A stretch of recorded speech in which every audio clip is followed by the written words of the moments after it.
जितना महत्व भगवान शिव की पूजा अर्चना का होता है, उतना ही भोलेनाथ के गले में लिपटे सर्प, जटाओं में गंगा, हाथों में डमरू और त्रिशूल, मस्तक पर अर्धचंद्र और पास में बैठे नंदी की उपस्थिति का भी होता है। ये सब चीजें भगवान शिव से जुड़ी पवित्र प्रतीक हैं। शिवरात्रि आने को है, तो ऐसे में हमने सोचा क्यों ना आज आपको भगवान शिव से जुड़े पवित्र प्रतीकों और उनकी महिमा के बारे में बताया जाए, ताकि जब भी आप भगवान शिव के दर्शन करने उनके मंदिर जाएं, तो आपको उनसे जुड़े प्रतीकों के महत्व का संपूर्ण ज्ञान हो। तो चलिए जानते हैं भगवान शिव से जुड़े प्रतीकों के बारे में। सबसे पहला, त्रिशूल। शंकर भगवान अपने हाथों में त्रिशूल धारण करते हैं। शिव का त्रिशूल जीवन के 3 मूलभूत पहलुओं का प्रतिनिधित्व करता है। ये तीनों कालों यानी कि वर्तमान, भूत और भविष्य के साथ सतगुण, रजगुण और तमगुण का प्रतीक माना जाता है। इनसे ही सृष्टि की उत्पत्ति और प्रलय होता है। नंबर 2, रुद्राक्ष। भोलेनाथ अपने गले में रुद्राक्ष की माला सदा धारण करते हैं। माना जाता है कि रुद्राक्ष की उत्पत्ति भगवान शंकर के आंसुओं से हुई है। इसे धारण करने से सकारात्मक ऊर्जा मिलती है। कहा जाता है कि सच्चे मन से भगवान भोले की आराधना करने के बाद जो भी भक्त रुद्राक्ष धारण करता है, उसका तन मन पवित्र हो जाता है। नंबर 3, जटाओं में गंगा। पौराणिक कथाओं के अनुसार महाराज भागीरथी की कठोर तप से प्रसन्न होकर जब गंगा पृथ्वी पर आई, तो उनका आवेग इतना ज्यादा था कि वो संभाले नहीं संभल रहा था।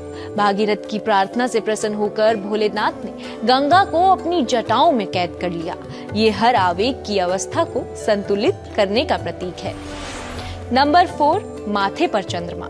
चंद्रमा मन का कारक है। शिव पुराण के अनुसार महाराज दक्ष के श्राप से बचने के लिए चंद्रमा ने भगवान शिव की पूजा की थी।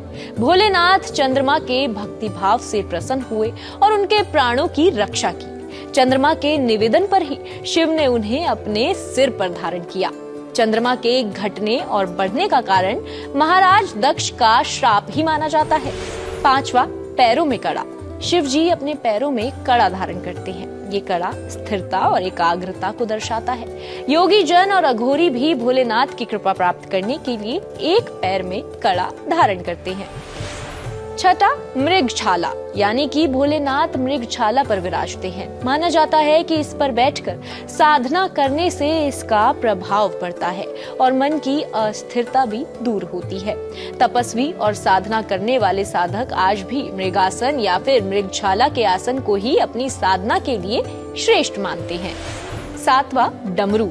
भोलेनाथ अपने हाथ में डमरू धारण करते हैं। इसे संसार का पहला वाद्य कहा जाता है।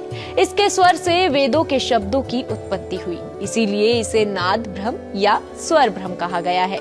भगवान शिव ने 14 बार डमरू बजाकर अपने तांडव नृत्य से संगीत की उत्पत्ति की थी, ऐसी मान्यता है। 8वां, खप्पर। पौराणिक कथा के अनुसार महादेव ने अपने साथ रहने वाले भूत प्रेत, नंदी, सिंह, सर्प, मयूर और मूषक के लिए मां अन्नपूर्णा से भिक्षा मांगी। मां अन्नपूर्णा ने भगवान शंकर का खप्पर अन्न से भर दिया। कहा जाता है कि ये खप्पर आज तक खाली नहीं हुआ है और इसी से सारी सृष्टि का पालन हो रहा है।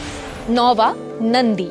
भोलेनाथ की सवारी नंदी धर्म, शक्ति और प्रतीक्षा का प्रतीक माना गया है। ये भक्ति भाव को दर्शाता है और साथ ही नंदी को नैतिकता का संरक्षक माना जाता है। तो ये थे भोलेनाथ के शुभ प्रतीकों से जुड़ी कुछ जानकारी। उम्मीद करते हैं कि आपको ये जानकारी अच्छी लगी हो। फिलहाल के लिए इतना ही। आप देखते रहिए इंडिया टीवी।